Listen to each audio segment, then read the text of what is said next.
Cuando le dicen a uno síndrome de Down, siente uno que la tierra se acaba, que todo, que no hay esperanza. Pero la verdad no es así. Es como todo, ¿no? Es un choque interno donde usted siente, se pregunta, se interroga, ¿por qué a mí, mi familia? En primera instancia lo veo como un castigo de Dios. Después ya, cuando lo va uno asimilando, ya se resigna uno y le echa uno ganas, pues. Dios se los envía a las personas que pueden ayudarlos, ¿verdad? Que tienen esa ansia de vivir y de gozar la vida. Estos niños son puro amor. Y creo que mientras más sufren, más los quiere uno, porque uno sufre junto con ellos. Pero de ninguna manera se puede decir, gracias Dios mío, yo quisiera que ahora me mandaras otro igual. No, no.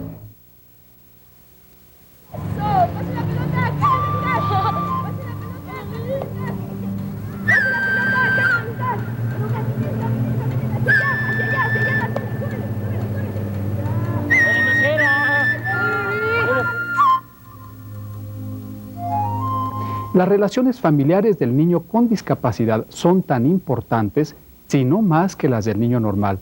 Muchas familias alteran radicalmente su modo de vivir debido a la presencia de un hijo con necesidades especiales. Muchos padres sienten por sus hijos una mezcla de amor, resentimiento e irritación. Otros tienen dificultad de establecer una relación fácil y natural con su hijo. Algunos pueden querer al niño y aceptarlo, pero no son capaces de enfrentarse a la discapacidad en forma realista. Otros ven obstaculizada la posibilidad de dejar que sus hijos se independicen de ellos y hay quienes exigen demasiado a los niños aferrándose a metas irrealizables. Pero, ¿qué debemos hacer los padres de familia con hijos con necesidades especiales para que sigan creciendo física y mentalmente sanos y en forma adecuada? De todo esto y naturalmente de mucho más hablaremos a continuación. Y ya tenemos a los especialistas que hoy nos acompañan. Agradecemos la presencia de la licenciada Aurora Cárdenas Fernández. Gracias por estar con nosotros. Del ingeniero Israel Hernández Esteves. Del doctor Froilán Calderón Castañeda. Muchas gracias. Del ingeniero Sebastián de Jesús Rocha. Gracias por estar con nosotros, Jesús. Y también, de manera muy especial, de la doctora Rosa Argentina Rivas Lacayo. Muchísimas gracias a todos ustedes por compartir este espacio que va dirigido a padres de familia. Iniciaremos preguntándole a nuestros especialistas cuáles son las distintas capacidades o discapacidades, cuáles son las distintas discapacidades que puede padecer un ser humano. Bueno, las más conocidas serían la parálisis cerebral, problemas de ceguera, la deficiencia mental o discapacidad intelectual, que es el nombre que se le da actualmente, y problemas de audición y lenguaje, son y problemas motores, son de las más conocidas. Sí, ingeniero. En el caso de parálisis cerebral infantil, que pues, como todos sabemos, es producida por una falta de oxigenación, pueden tener otras cosas asociadas, como las que mencionaba la doctora, ¿verdad? Sensoriales, convulsiones, y pues sobre todo en el área motora y en el habla. Muchas gracias, doctor. Yo los dividiría en dos áreas grandes. Las discapacidades físicas, en donde hay un problema neurológico, que puede ser a nivel del sistema nervioso central, o a nivel periférico, como en los problemas de secuelas de poliomielitis, por ejemplo, o de un traumatismo. Y dividiría las otras en problemas psicológicos y psiquiátricos, como sería el niño con autismo o el niño con una psicosis importante, que hay que ayudarle. También es un discapacitado con determinadas limitaciones que hay que ayudarle. Muy bien, muchas gracias, doctor. Yo en realidad creo que todos los seres humanos podemos padecer discapacidades. Creo que este concepto de darnos cuenta que todos podemos estar en discapacidad de algo es importante. Creo que los compañeros aquí en la mesa han explicado en términos ya muy generales cuáles son las discapacidades que podemos padecer, pero algo que me parece muy importante y que ha mencionado el doctor Froilán Calderón es precisamente el aspecto psicológico. En muchas ocasiones se estima que los problemas de tipo psicológico son meramente consecuencias de un ambiente. Hoy la medicina sabe que muchos de ellos pueden venir también por vía genética y que dentro del DNA pues puede haber cadenas alteradas en donde ya se está dando genes para la esquizofrenia, genes para los desórdenes obsesivos compulsivos. Entonces yo creo que uno de los enfoques importantes que todos los seres humanos deberíamos de realizar es que en este mundo todos tenemos algo de discapacidad. Esto nos abriría un poco más el corazón a considerar que ya que todos tenemos de hecho alguna discapacidad, nuestros hermanos un poco más discapacitados, pues son semejantes a nosotros en todo, salvo en algo muy pequeño. Y esto creo que nos haría retomar el camino. Así es, son diferentes a nosotros, son seres humanos que tienen objetivos y metas que cumplir. Pero, ¿cuáles son las características que comparte un niño, una niña con alguna discapacidad? ¿Cuáles son las características de todos ellos? Por favor. Bueno, yo hablaría sobre la discapacidad intelectual, puesto que soy madre de familia de una persona con discapacidad intelectual. Y yo más bien ya hablaría aquí de un retraso en su desarrollo. ¿Esto qué quiere decir? Pues que le cuesta más trabajo aprender, que va un poco más atrás que los demás. Es lo único, porque no podemos hablar de una enfermedad, porque antes se decían que los niños enfermitos, pero la verdad es que no están enfermos, son más sanos que muchos de nosotros, y es un retraso en su desarrollo, en su aprendizaje, así lo definiría yo. Muy bien. ¿Algunas otras características? Pues que, tal como se acaba de indicar, tienen algunas dificultades para comunicarse o para moverse. Su cerebro puede estar, pues digamos, aceptablemente bien, incluso algunos tienen inteligencia normal o superior o ligeramente lesionada según el grado de la lesión, pero sus órganos no le responden. Tienen la idea y no pueden expresarla, por ejemplo, oralmente, o no pueden moverse, que es el caso de PCI, ¿verdad? ¿Qué es PCI? Parálisis cerebral infantil, Ya, perdón. Perfecto. Parálisis y eso cerebral infantil. Pues muchas veces les impide moverse o expresarse con la claridad que uno quisiera. Muy bien. ¿Algunas otras? Sí, yo diría que aparte de las deficiencias que tienen en área motoras, en área de lenguaje, para comunicarse, tendremos que valorar los aspectos psicológicos, como serían la autoestima del chico, los sentimientos de inferioridad que pueden surgir como consecuencia de su discapacidad. Obviamente muchos niños y niñas con problemas de discapacidad tienen síntomas de depresión que puede estar encubierta, puede haber dificultad para tener confianza en ellos mismos, que es parte de la autoestima, y desde luego tienen dificultad a veces para valorar las potencialidades que tienen en áreas que no están afectadas por su discapacidad. Claro. Sí, doctora. Yo considero que, también de nuevo haciendo eco a lo que dice el doctor Calderón, pero sí retomando un aspecto también del ingeniero Hernández, debemos recordar que los problemas de discapacidad en un momento determinado para el ser humano pueden llegar a conjuntar una serie de características, pero tomando en cuenta que una persona con discapacidad es una persona inteligente. Esto es algo que siempre debemos considerar. Hay dentro de las personas discapacitadas gente verdaderamente brillante. Entonces yo creo que aquí una de las características que comparten todas las personas con un determinado nivel de discapacidad es la frustración. La frustración de no poder transmitir adecuadamente lo que están pensando. Podemos casi decir que en la mayoría de los casos la mente, algo que sería sujeto a polémica por supuesto, que no podemos tocar ni medir, que sigue siendo en algunas cosas evasora de la definición que pretendemos darle de que es un subproducto del cerebro. Yo en lo personal creo que no es un simple subproducto del cerebro. Yo creo definitivamente que la mente de una persona discapacitada es una mente que puede estar sana a pesar de las deficiencias neurológicas, cerebrales, y esto es como un científico encerrado en una habitación de 1,5 por 1,5 por 1,5, con una situación donde el medio a través del cual se trata de comunicar con el mundo exterior no funciona.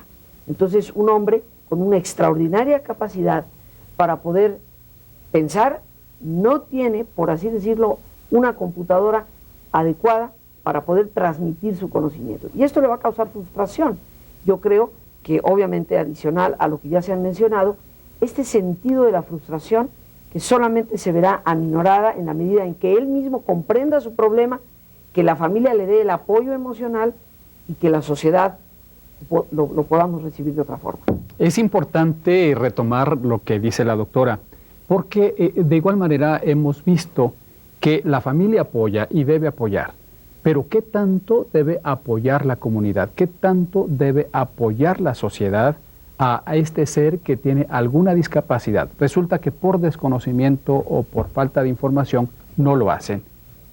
¿Cómo motivar a la comunidad para que ellos también se integren a sacar adelante a alguien que tiene alguna necesidad especial? Bueno, yo pienso que antes que nada hay que poder aceptar bien a la persona con discapacidad. Nosotros como padres, a la hora que nos dan un diagnóstico así, pues baja mucho nuestra autoestima, aparte que no estamos preparados para ello. Entonces, esto es un problema social. No es un problema solamente de la familia y de los especialistas, es un problema social. Pero siento que no es que la sociedad sea mala, siento que la sociedad desconoce y que es importante que nosotros como padres comuniquemos, saquemos a nuestros hijos, salgamos con ellos y hagamos valer sus derechos. Pero ¿cómo lo vamos a lograr? Pues ahorita que dentro de los medios de comunicación, si bien es cierto que se está promoviendo más la cultura de la discapacidad, tenemos la obligación de irles enseñando y sí tomar en cuenta que es un problema social, que es un problema de todos, pero que la responsabilidad pues recae sobre los padres. Bien, muy bien, sí. Bueno, yo considero que, de nuevo, añadiendo a todo lo que ya se ha mencionado, se ha hablado mucho de los padres, pero creo que parte de la pregunta es insistir mucho en la sociedad, ¿no? En aquellos que tal vez no tenemos a alguien tan cercano que tenga una discapacidad de esta naturaleza. Y yo creo que ahí la alternativa que tenemos es la sensibilización de la sociedad a través de los valores. Dentro de mi campo, que es el desarrollo humano y lo que es la psicoterapia, yo creo que es importantísimo que nos demos cuenta que todas estas personas son y pueden ser verdaderamente brillantes. Un caso lo tenemos aquí con Sebastián, que es ingeniero, y que pronto pues va a dirigir también unas palabras para nosotros. Yo creo que los valores éticos, humanos y morales deben de recobrarse para volver a sensibilizarnos a una necesidad imperiosa que hay en nuestra sociedad de poder asumir a todas estas personas, nuestros hermanos con una mayor discapacidad que la nuestra, a que formen parte de una sociedad activa y productiva. Necesitamos ser creativos. Yo creo que necesitamos implementar programas que desarrollen no solamente en los padres de familia y en las personas directamente involucradas una sensibilidad de qué hacer para ellos, sino en todos los ámbitos de la sociedad. Y cada uno de nosotros irnos interesando por descubrir ese potencial que está ahí y por dar alternativas, buscar realmente caminos que se puedan. Creo que la clave es la sensibilización.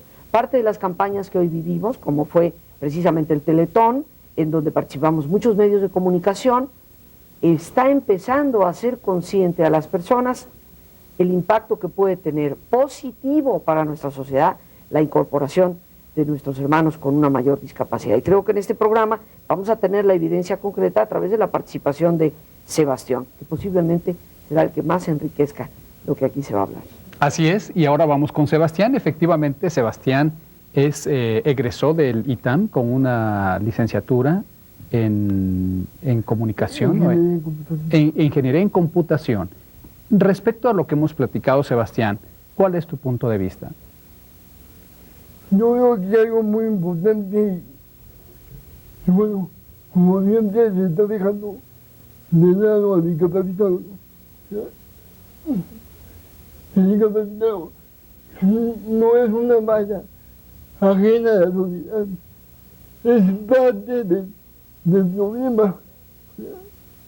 Si se quiere solucionar un problema, se tiene que cubrir toda la parte social. No es que los papás o la sociedad nos hagan o nos quiten o nos muevan. Más que nada que nos permitan movernos, que nos ayuden a movernos, no tanto que nos muevan, ¿no? En una terapia física yo digo por experiencia, ¿no? Ayuda más lo que uno logre por sí solo que 5 años de terapia. La mamá ahí trabaja, ¿no? Que lo hace con mucho cariño, con mucha dedicación, pero al final de cuentas la motivación que puede tener uno para hacer o dejar de hacer las cosas es lo que mueve, no nada más al discapacitado, a cualquier persona, ¿no? Bueno, yo estoy en contra de la palabra discapacitado, como se ha manejado aquí. Somos personas diferentes. Yo digo que somos limitados evidentes. Limitados evidentes, exactamente. A mí me gustaría, si es posible, añadir algo que dice Sebastián, y me gustaría enfatizarlo, porque en el fondo lo que nos pide Sebastián es que tengamos la capacidad de darles responsabilidad, de que ellos, nuestros hermanos con una mayor discapacidad que la nuestra, diferentes, en forma más evidente, como él lo puso muy bellamente, tengan responsabilidades, que no tratemos de hacerles todas las cosas, que los motivemos a la realización de que ellos también pueden lograr sus verdaderos objetivos. Y yo creo que este es un mensaje extraordinariamente importante para todos nosotros, tanto padres de familia como los que encontramos gente a nuestro alrededor y ojalá futuramente en más empleos, donde debemos de confiar. La confianza en otro ser humano es realmente edificadora de grandes posibilidades. Y le ayudo en ese sentido de, pues también en las tareas, en estimularla físicamente y mentalmente también es una estimulación. Y pues yo la trato como un niño normal, un niño regular. Todos los niños logran las cosas que los padres quieren que logren. Nomás hay que infundirles muchísima confianza y lo que les decía, amor, no hay otra cosa. O sea, yo creo que fue un trabajo muy arduo con Maribel, pero que actualmente se está cosechando, ¿no? Todo lo que se sembró. Y ver a mi hija cómo se desarrolla realmente es algo maravilloso. Si todos los hijos fueran como ellos, le aseguro que no había problemas. Y yo creo que todos estos niños actualmente tienen una posibilidad de vida dentro de una familia y dentro de la sociedad. Bien, continuamos y nada más agradecemos que estuvo con nosotros la doctora Rosa María Rivas Lacayo, quien se tuvo que retirar. Gracias por su presencia, doctora. ¿Qué pasa cuando en algún momento dado ya están de alguna manera rehabilitados y entran al campo laboral? Muchos entran al campo laboral, en este caso también nuestro invitado ha estado trabajando. ¿Qué va a pasar con este ámbito laboral tan competitivo para todo mundo? ¿Qué sucede? ¿Cuál sería la experiencia? Con usted, adelante. Saben que, siempre que vamos a un trabajo por primera vez y en cualquier ambiente de trabajo, pues hay conflictos y entramos a un mundo competitivo que para nuestros chicos con alguna dificultad es mucho más difícil. Entonces, yo viví una experiencia con mi hija trabajando, ella trabaja en una guardería, tiene ya 8 años, con las mismas obligaciones y los mismos derechos que todos. Entonces, cuando la gente les detecta que hay alguna limitación o algún problema, tratan de abusar de ellos. Por una parte, los papás quisiéramos abrazar a nuestro hijo y que no se enfrentaran a ese tipo de riesgos, porque la verdad los lastiman mucho. Ellos, si bien es cierto que tienen una limitación, mi hija dice, tenemos problemas, pero no somos tontos, nos damos cuenta del rechazo de la sociedad, que es muy fuerte muchas veces. Entonces, yo con esa experiencia hubiera querido abrazar a mi hija y que no volviera a salir, pero sin embargo, esto les decía, es todo un reto. Tenemos que vencer ese miedo, los miedos que de alguna manera todos tenemos y que de alguna manera, si bien es cierto que los lastiman, también los hace madurar como personas y los hace enseñar a defenderse.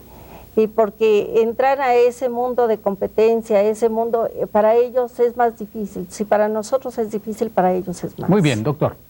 Sí, yo creo que la doctora mencionó un término muy importante, que es la sobreprotección. Yo creo que es importante definir que tenemos que proteger a los hijos y también los papás que tengan un chico con un problema tienen que protegerlo y ver el área que está afectada, pero no sobreprotegerlo. El sobreprotegerlo no le ayuda y no lo prepara para precisamente esa lucha que es normal en todos los seres humanos. Bien, ¿cuáles serían algunas características de la sobreprotección? Pensaría que lo primero sería que el chico tiene capacidad para hacer una actividad y el papá se la hace. Una. Segundo, que no está pensando en el futuro en que se va a someter a esa competencia de la vida común y corriente. Y tercero, no prepararlo para esa lucha, ¿no? Esa es sería la sobreprotección que en vez de ayudarle le va a perjudicar en el futuro. Perdón, tú querías hablar. Sí, directamente hablando aquí, un punto muy importante. Se está hablando de una normalidad que hagamos las cosas como los demás. Es imposible. Es verdaderamente imposible que hagamos las cosas como los demás. Hacemos las cosas, acoplamos nuestro ambiente para sobrevivir a él. ¿Sí? Digo, yo estuve trabajando, como digo aquí, estuve trabajando, al principio no sabía ni qué onda conmigo, ¿no? Me preguntaban casi hablas o te quieres o pataleas o qué onda, ¿no? Conforme me fueron conociendo, conforme me fui metiendo al ambiente de trabajo, me fueron dando mi responsabilidad, ¿no? Mi papel dentro de una oficina. Pero, o sea, el papel que toma aquí la licenciada, como mamá, lo estamos tomando como sociedad, como sociedad, al llegar y tener al discapacitado contratado un mes ahí estancado, ¿no? Y nada más sale si demuestra que puede, si demuestra, porque todos tenemos que demostrar,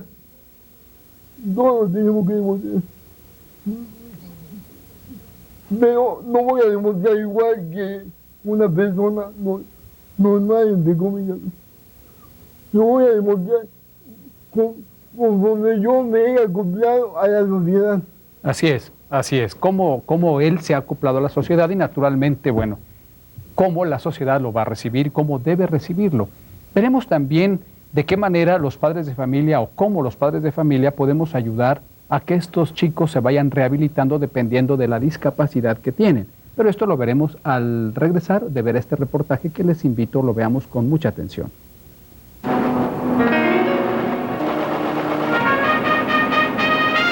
Todos tenemos derecho al trabajo, la salud, la superación personal, la autosuficiencia y en general a la búsqueda de la felicidad. Pero para muchas personas, pareciera que estos derechos son prácticamente inalcanzables. Como para los cerca de 9 millones de personas que sufren algún tipo de discapacidad en México. 4, 5... Y es que solo algunas discapacidades permiten la rehabilitación. Para muchos casos queda la aceptación y la búsqueda de una capacitación para ayudarles a mejorar su calidad de vida. Un diagnóstico temprano y objetivo es la mejor alternativa para la rehabilitación de un menor con discapacidad. Sin embargo, muchos padres de hijos con necesidades especiales se enfrentan al reto de conocer cuál es el tipo de discapacidad que presentan sus hijos, bajo un diagnóstico acertado que en muchos casos es el resultado de una ardua lucha y peregrinar entre diversas instancias. Pues es caro y todo, y nos cuesta mucho trabajo mantener a la niña aquí. Inclusive ya hemos llegado al momento de decir que ya no la vamos a poder traer porque no nos alcanza el dinero que ganamos. Porque es realmente desesperante para los padres que no saben a dónde acudir.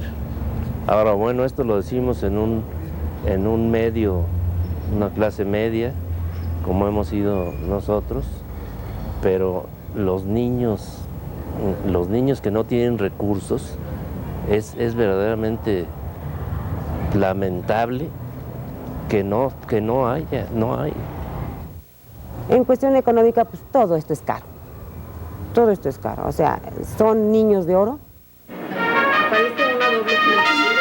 Y es que a pesar de la tentación de compararse y el dolor que deriva de la discapacidad, son muchos los que aprenden a vivir bajo estas condiciones y que enfrentan las demandas de la rehabilitación o la capacitación. Las aceptan de una manera positiva y se motivan para hacer lo necesario. La función paternal es esencial al hijo o hija en su proceso de rehabilitación y capacitación. Aunado a ello, es necesario que el discapacitado valore la importancia de la productividad como un derecho de todo ser humano para que se sienta en condiciones emocionales para emprender este proceso. Por ejemplo, es importante que los niños, niñas y adolescentes con necesidades especiales tengan una responsabilidad real en la casa, una obligación que les permita contribuir de manera significativa a la vida familiar. Ya que sentirse necesitado y útil contribuye a forjar una autoestima sana y fortalecer la voluntad para continuar con la lucha por la aceptación, la rehabilitación y la capacitación. Pues siempre tratándola normalmente, igual que su hermanita. Siempre la hemos tratado igual. La misma educación, los mismos regaños, todo, como una niña normal para nosotros, ¿sí? Nosotros somos una familia integrada a pesar del problema. Lo más importante, yo pienso aquí en estos casos, es no pensar con la cabeza, hay que darse con el corazón. Amar, quererlos, apoyarlos, que se sientan ellos que son importantes en la familia, que lo tienen a uno y que uno está dispuesto a todo por ellos. Entonces es la manera que ellos salen adelante. Asimismo, existe una serie de actitudes que contribuyen a facilitar el proceso de rehabilitación y capacitación. Por ejemplo, el optimismo, que es el resultado de experimentar el sabor del éxito. Esta actitud se forja con la experiencia y se consolida con cada logro. La confianza que nace de la experiencia de vivir en un ambiente que nutre, donde las expectativas son positivas y realistas. Esta experiencia es la que hará que el niño, niña o adolescente confíe en su familia, su comunidad y su grupo social. Una actitud abierta hacia los demás elimina los sentimientos de soledad y aislamiento, que deterioran las energías para enfrentar los obstáculos en el proceso de aceptación, rehabilitación y capacitación. El saber que uno es competente proviene del hecho de haber conquistado determinadas metas. Es el resultado de sentirse útil y necesario.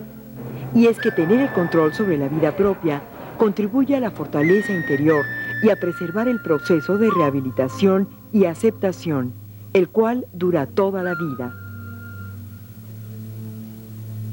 Ya sea que esté luchando en un proceso de rehabilitación o tratando de aceptar su discapacidad y capacitarse para el futuro, el menor está inmerso en una carrera de resistencia. Tiene que aprender a administrar sus fuerzas y generar actitudes psicológicas específicas que lo fortalecerán para este reto por la vida.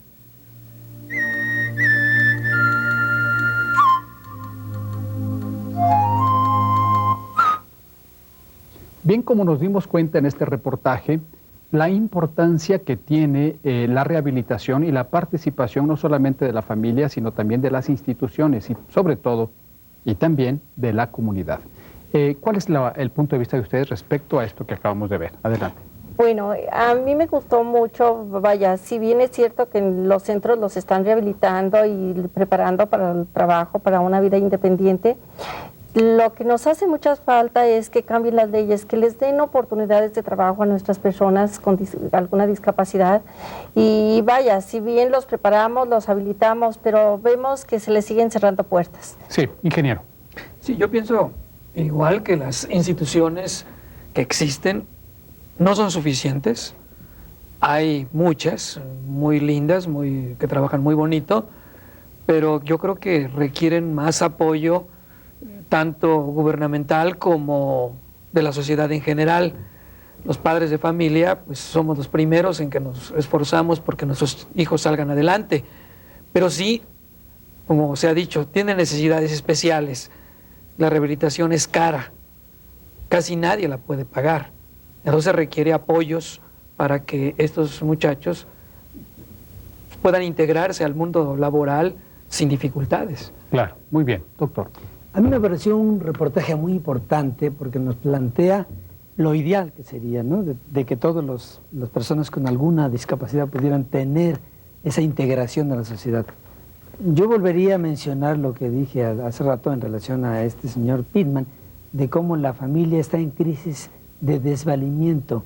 Yo agregaría que tanto la familia, al propiciar la rehabilitación y buscar los medios y presionar a las instituciones para que se hagan más escuelas, etcétera, se pueda rehabilitar mejor. Y por el otro lado también creo que es importante dar más información para que personas como dueños de fábricas, dueños de establecimientos, puedan proporcionar trabajo a personas que están en rehabilitación y que ya superaron algunas discapacidades. Muy bien. Sebastián, en relación a tu experiencia en esta búsqueda en el campo laboral de algún empleo, ¿qué ha pasado? Bueno, como te comenté anteriormente, yo trabajé en una catalogosa. Me gané mi puesto, me gané mi lugar, tanto laboral como comunitario en la oficina, ¿no? O sea, ya era uno más de la oficina. Sin embargo, ahí hubo circunstancias manipulables dentro de la misma discapacidad. Limitaciones para ejercer mi trabajo, me quitaban funciones que le correspondían al puesto. Bueno, que yo en ningún momento me sentí discapacitado para no cumplirla, ¿no? Actualmente no tengo trabajo, llevo 40 y tantos currículos metidos y no hay apertura. Contrariamente a la situación nacional económica, en mi caso en computación sí hay empleo. Me han buscado cuando ven mi currículum y no me ven a mí. Me han buscado, me han llamado, me oyen, me ven. No, pues ¿sabe qué? Necesitamos una gente para el campo necesitamos una gente que viaje. Bueno, pues yo puedo viajar, ¿no? O sea, me limitan a cumplir una labor específica, ¿no? Entonces, sí, yo creo que no es tanto limitación, sino una inseguridad de ellos mismos, ¿no? O sea, ¿quién tanto puede participar? Un limitado evidente en la construcción de una sociedad. ¿Qué tanto puede participar un limitado evidente en la construcción de una sociedad?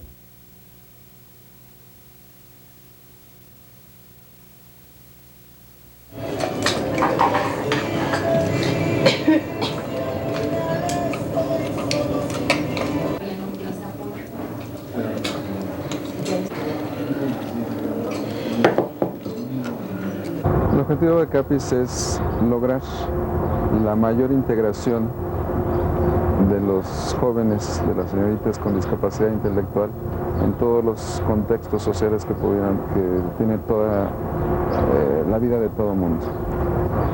Lo que es el aspecto laboral, nosotros lo manejamos, lo consideramos para ellos como un medio a través del cual ellos van a crecer como personas, ¿sí? El trabajo por trabajo como un fin en sí no es nuestro propósito. Yo creo que es una equivocación que no se contratan a personas con discapacidad, sea la que sea, siempre y cuando se les da la oportunidad, pueden desarrollar un trabajo. En este caso, estos chicos, dándoles la oportunidad y entrenándolos bien, no se equivocan, o sea, lo hacen bien, desempeñan bien, dejan el trabajo dentro del tiempo necesario. Y además de eso, no hay quejas de ningún trabajador aquí. La verdad nunca imaginé que fuera a trabajar con ellos, y al principio yo también era de los que me rehusaba a trabajar con ellos, pero pues poco a poco vas aprendiendo también mucho de ellos. Muchas veces yo los he puesto de ejemplo en comparación con mis compañeros, ¿no? Que ellos dedican parte de esforzarse a hacerlo mejor.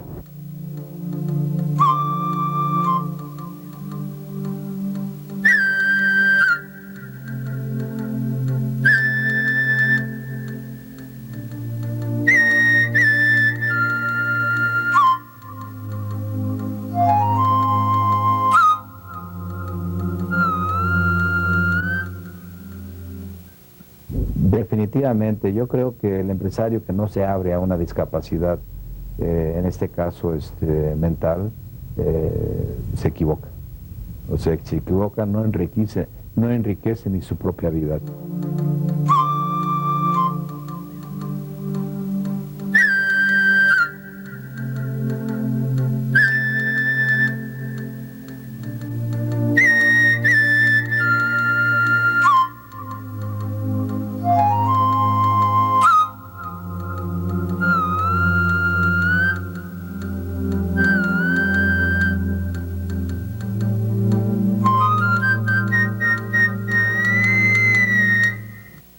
La experiencia que tenemos con nuestras personas con discapacidad. Son los más responsables, los más trabajadores. Muchas veces hasta los demás compañeros los etiquetan diciéndoles que son los matados, porque en lo que los demás se van a tomar una taza de café, ellos están cumpliendo con su responsabilidad. Entonces sí quisiéramos hacer un llamado a los empresarios que les hablan fuentes de trabajo. Sabemos que no es fácil. Nosotros ahorita estamos trabajando con Secretaría de Trabajo. El empresario muchas veces a lo mejor tiene la voluntad de emplearlos, pero se enfrenta con muchas barreras, la del seguro social, porque los consideran sujetos de alto riesgo, y no es así, tienen los mismos riesgos que cualquier persona. Entonces quisiéramos más oportunidad de trabajo. Así es, ingeniero. Sí, y abundando en esto, podríamos decir, no insistir tanto en lo que no pueden hacer, sino en lo que sí pueden hacer. Que un chico no puede caminar o que no puede expresar tal o cual pensamiento, pero puede manejar una computadora. Casi todos los chicos con parálisis cerebral son aficionados y muy buenos en computación, precisamente. Y a través de la computadora se comunican en forma maravillosa. Y hay muchas cosas que sí pueden hacer, entonces no ver tanto, como dice, lo que no pueden hacer. El vaso medio vacío, sino verlo medio lleno. Claro, claro. Muy bien. Pasaríamos ahora estamos analizando un tipo de discapacidad. ¿Qué pasaría o cómo los padres de familia pueden intervenir en rehabilitar a aquellos menores, a aquellos chicos y chicas que tienen una deficiencia mental no severa, en donde su reacción emocional o su capacidad mental es baja? Entonces, ¿cómo dirigir sus sentimientos a este tipo de chicos, doctor?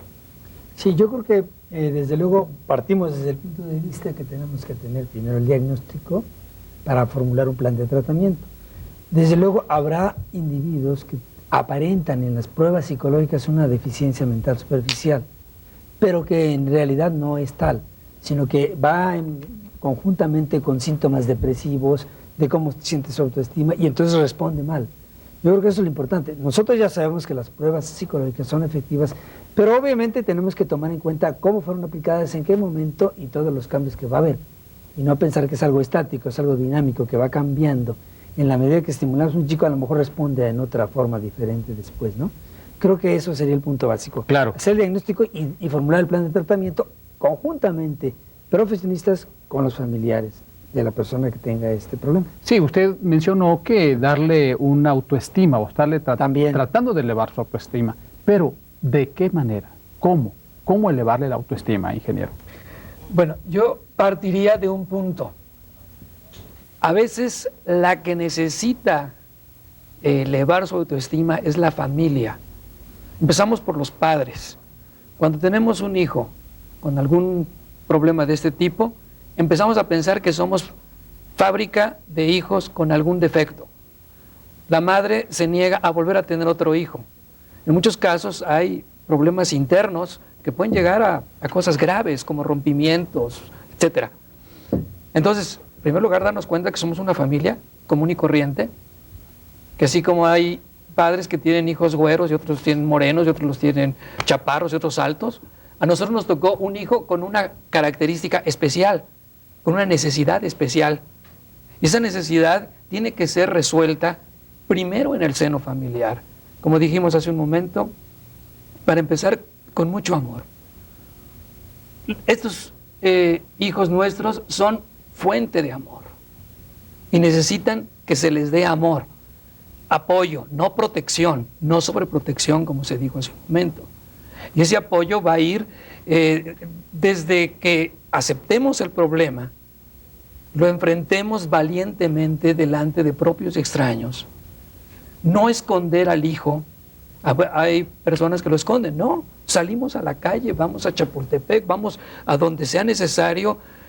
Gracias a Dios ya hay algunas facilidades, como rampas para las sillas de ruedas. Claro que hay personas que paran su coche exactamente en la rampa, pero bueno, esa es falta de la educación que necesitamos todos, ¿verdad? Pero bueno, ya hay ciertas facilidades en algunos centros. Se puede tener esto, elevadores, cosas así. En el metro, por ejemplo, hay asientos para personas, pero no hay forma que esas personas lleguen a... Porque cómo bajan las escaleras. Pero en fin, eso se tiene que ir mejorando poco a poco. Pero yo pienso que la autoestima tiene que empezar por la familia. Somos una familia igual que todas. Bien. Sí, doctor. Sí, yo, aunando a lo que dijo el ingeniero, que está perfecto, son las características presentes que yo hablaba de cómo la familia en desvalimiento tiene que manejar esto en conjunto, todos. Y por ejemplo, me tocó ver en el Hospital Infantil de México como a veces es nada más la mamá la que lo lleva a rehabilitación. Tiene que ser mamá, papá, hermanos, tíos, abuelitos, todos tienen que participar, porque en la medida que todos participen, todos van a sentir responsables de ayudar a esta persona con esta discapacidad, hablando del niño deficiente con este problema. Y en la medida que todos lo ayuden, todos mejorarán su autoestima y eso lo van a transmitir al niño o al menor con esa discapacidad. Usted ha tocado un tema, bueno, un punto muy importante en relación a cómo deben participar los hermanos y hermanas en un hogar donde hay un chico con necesidades especiales. Resulta que luego su entorno social de estas gentes, o sea, de los hermanos, se complica. Pero bueno, lo veremos al regresar. Mi hijo también, porque con mi hijo tuvimos muchísimos, con el hijo, el grande, hemos tenido muchos problemas porque él sintió que nosotros no lo queríamos, sobre todo yo. Los hermanos no acababan de entender qué le pasaba al hermano mayor, sino que nada más se le atendía a él más. Por eso los tuve que integrar al programa. Bien, como acabamos de ver en el reportaje, nos damos cuenta de que una de las madres de familia dice: ¿cómo afecta esto al entorno familiar, es decir, a los hermanos? ¿Qué pasa con los hermanos de alguien que tiene a un hermano con una necesidad especial? ¿Cómo influye en su entorno social, también en su ambiente laboral y también en su ambiente escolar? ¿Cómo influye? Bueno, yo pienso que allí los padres debemos de tener mucho cuidado porque cuando tenemos un hijo que nace con ciertas características, no nada más se afecta la persona que tiene la discapacidad y los padres, sino que afecta a todo el núcleo familiar. Y allí yo creo que debemos de tener mucho cuidado los papás en hacerles sentir a nuestros demás hijos que todos son importantes y resaltar pues que tenemos uno que necesita mal y hacerlos parte del problema para que nos apoyen, pero que se sientan también queridos, aceptados. Porque luego los padres tendemos a cometer muchos errores, nos vamos hasta el otro extremo dedicándole todo el tiempo al chico con discapacidad y a los otros les damos muy poco tiempo. Entonces debemos de tomarlos en cuenta desde un principio para no cometer este tipo de errores que después cuestan muy caros porque no podemos retroceder el tiempo y son, errores involuntarios. Nos damos cuenta a medida de que pasa el tiempo, los errores que cometemos. Entonces allí los padres debemos de tener mucho cuidado, tomarlos en cuenta. Yo he sabido de suicidios de hermanos por el medio donde estoy. Entonces, todos nuestros hijos son importantes, que hay uno que necesita más, pero eso debemos de aprender a decírselos a nuestros hijos. Muy bien, ingeniero. Sí, y abundando también en esto, no hacer que a los hermanos les sea una carga. Es decir, nosotros como padres de familia somos los primeros educadores de nuestros hijos. Tanto de todos, no solo los con necesidades especiales, de todos absolutamente. Yo diría que las madres son las más responsables, honor a quien honor merece. Decía el doctor, y es cierto, muchas veces es la mamá la que lleva a los hijos a rehabilitación y el papá pues a veces está un poquito ausente. No, los padres padres varones me refiero, tenemos que asumir nuestra responsabilidad y trabajar juntos en esa unión familiar que es tan necesaria. Y no decir, bueno, es que hazle esto a tu hermano esto otro, porque entonces los otros hermanos sienten una carga que no pueden soportar, quizá por su edad. Obviamente sí hacerlos parte de la familia, integrarlos, darles cariño, darles atención. Si tenemos que atender X tiempo al que tiene necesidad especial, pues también el otro te necesita, el otro también hace falta que le ayudemos a resolver tal o cual problema, que si lo vemos triste, si lo vemos acongojado, si lo vemos alegre, compartir esos momentos. Es que la unión familiar es lo más importante para estas cosas, claro, independientemente de pues, todo el entorno. Así es. Doctor. Sí, como yo mencionaba, esta crisis de desvalimiento afecta a toda la familia y crea dolor, angustia, ansiedad, miedo y muchos sentimientos que todos los tienen.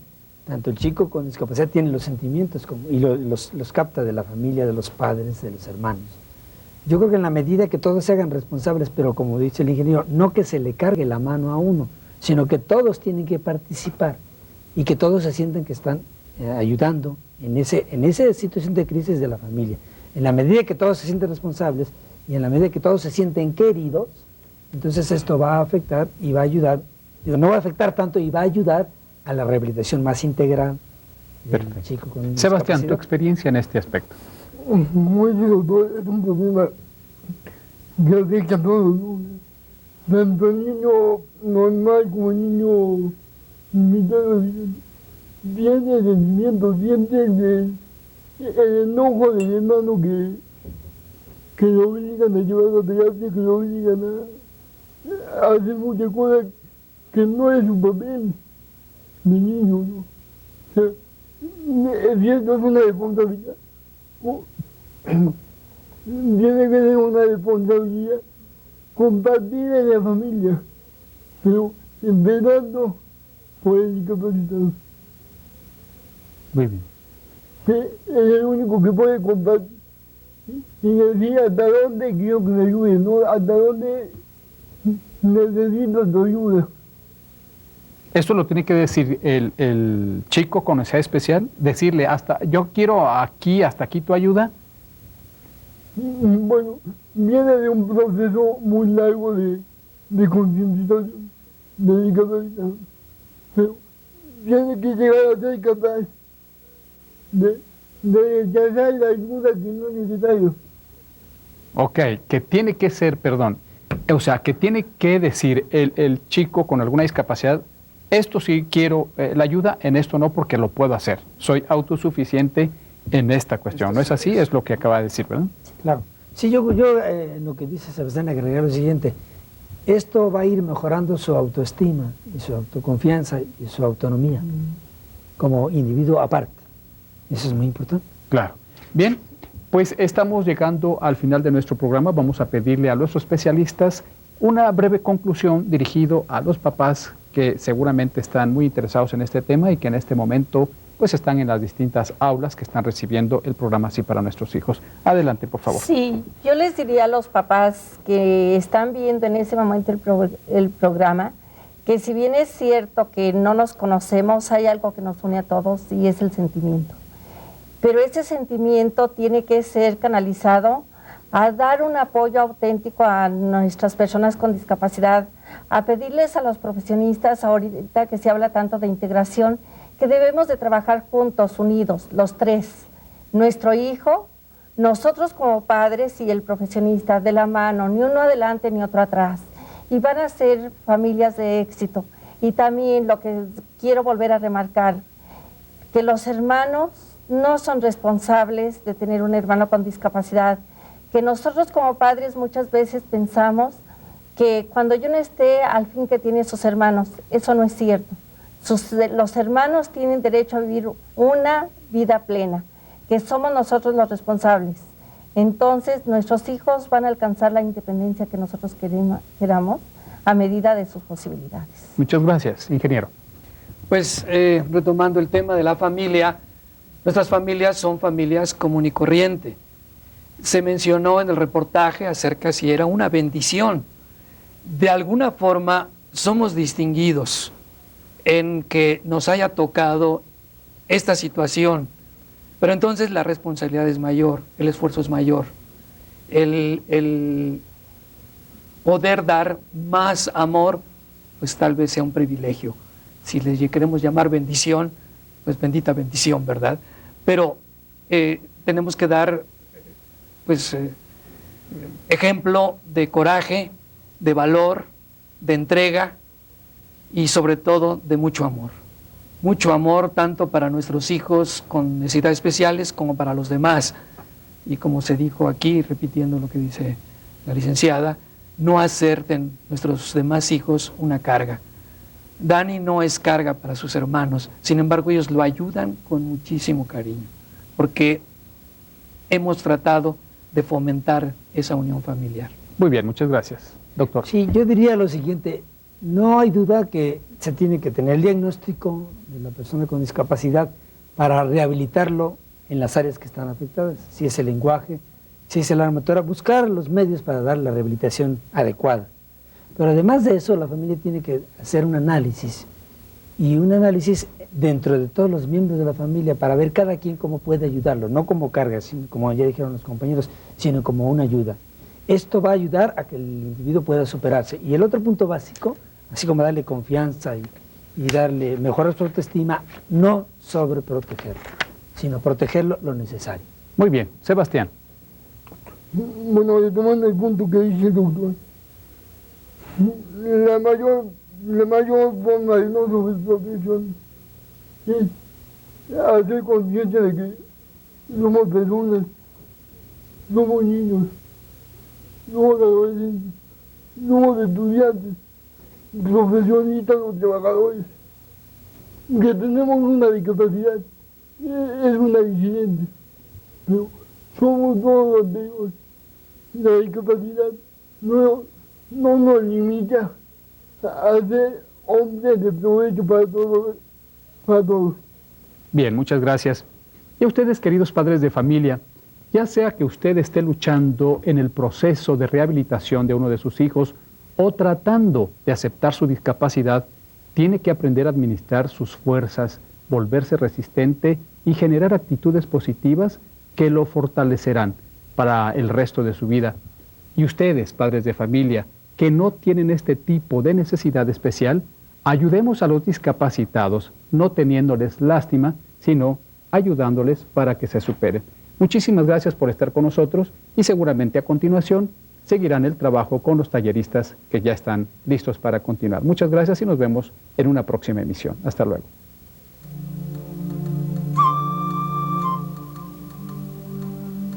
Porque la educación básica es un derecho.